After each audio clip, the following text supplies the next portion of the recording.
so far, we've had great ideas, energy, debate, discussion, friendship, and maybe a little bit of excess.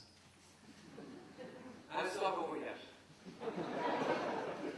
And can I thank, most sincerely on your behalf, Councillor Mark Deary and his team for doing such an exceptional job here in Dundalk.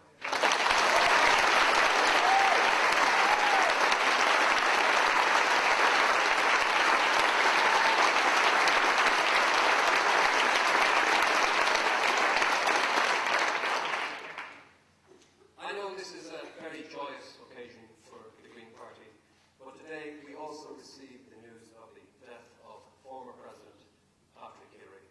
Patrick Hillery was a very honourable statesman, and we in the Green Party would like to extend our sympathy to his family and Yeshday Gurev al-Mushud. Friends, it has been an interesting year, a year which has seen our transformation from a party of opposition to a party of government, a year in which we translated vision into reality, words into actions, policies into legislation, a year which has seen a major growth in our party membership. And it is you, the party members, who supported overwhelmingly our policy to enter government. And it is you, the party members, who will ensure that at all times we remain true to our founding principles, and that we, in the words of John F. Kennedy, use power, but that power does not use us.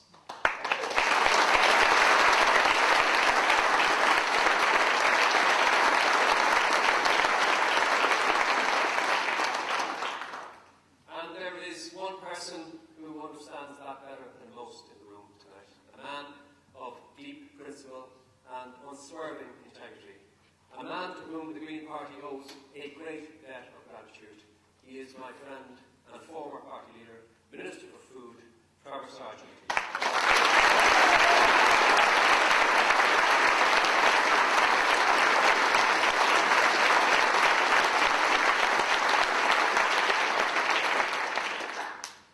Managing radical change is always difficult.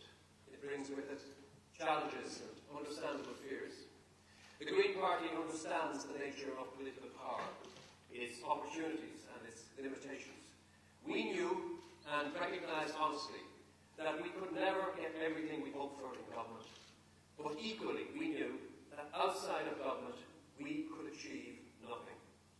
What remains unchanged and steadfast is our vision of a better society, and with each and every day more and more people can relate to our vision of better planned communities with good quality and well-insulated houses, where people have access to good public transport and to schools and playgrounds and creches for their children, where there is real local government and not just local administration, and where our energy comes from renewable sources, where we have clean food, clean water, and a healthy environment for present and future generations.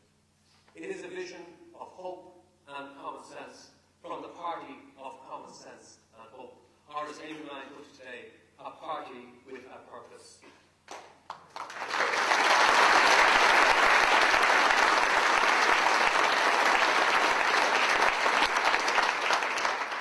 My friends, we know that we are still a long way from achieving that society. But let's examine this evening what we have achieved already in government in a very short space of time.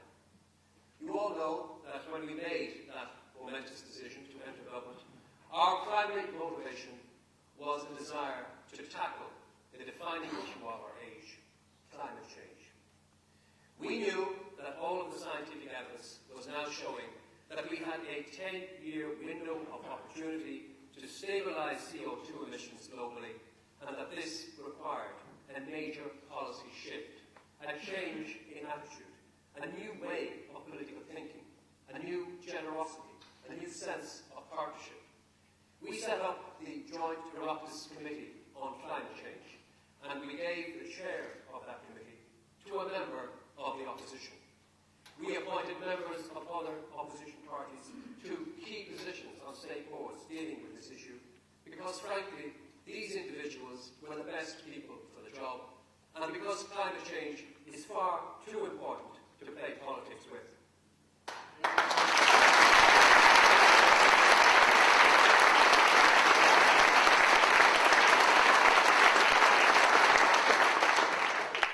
And this evening, I want to appeal to members of the opposition to reciprocate that generosity.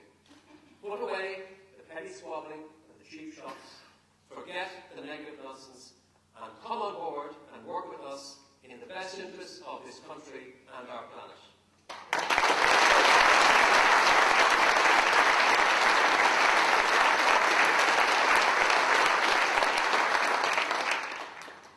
There is so much to be done, but we know that if we as a people put our minds to it, we can achieve anything.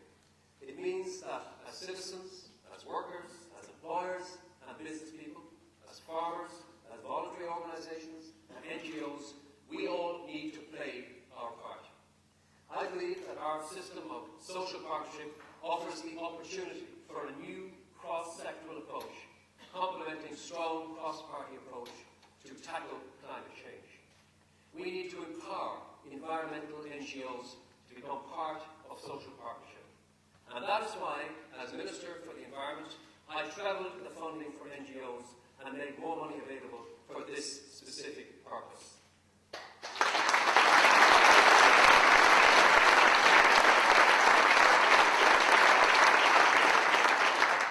Through our participation in government, we have already changed attitudes and behaviour. We have changed the nature of public discourse on the issue of climate change. Just listen to the advertisements on the radio for cars which now use lower CO2 emissions as a selling point. People are beginning, my friends, to think carbon, so much so that the majority of people would now support the introduction of a carbon levy.